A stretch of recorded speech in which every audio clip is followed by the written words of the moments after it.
Angkatan bersenjata Rusia dan Ukraina memperbarui informasi dari garis depan dalam 24 jam terakhir.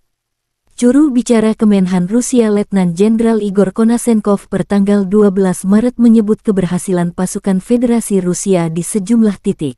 Di arah Kherson, unit artileri self-propelled Gvozdika dari AFU dihancurkan setelah terjadi kontak senjata. Penerbangan operasional taktis dan angkatan darat, pasukan rudal dan artileri angkatan bersenjata Federasi Rusia menetralkan 81 unit artileri AFU pada posisi tembak mereka, tenaga musuh, dan perangkat keras musuh di 157 area pada siang hari juga dihancurkan.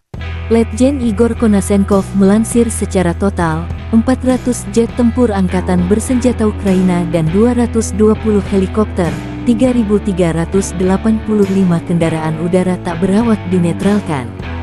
Termasuk 411 sistem rudal pertahanan udara, 8.275 tank dan kendaraan tempur lapis baja lainnya, 1.055 kendaraan tempur yang dilengkapi dengan MLRS, 4.326 meriam dan mortir artileri lapangan, serta 8.879 unit khusus peralatan militer dihancurkan selama operasi militer khusus.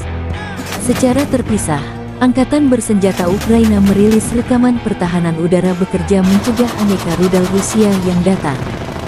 Video dirilis baru-baru ini. Secara khusus, di wilayah Kyiv, jumlah kelompok bergerak yang memburu sasaran udara sepanjang waktu sekali lagi meningkat, demikian keterangan video media resmi Angkatan bersenjata Ukraina. Ukraina juga melansir sebanyak 1.090 prajurit Rusia dinetralkan dalam 24 jam terakhir. Termasuk 8 tank dan 7 kendaraan lapis baja pengangkut personel.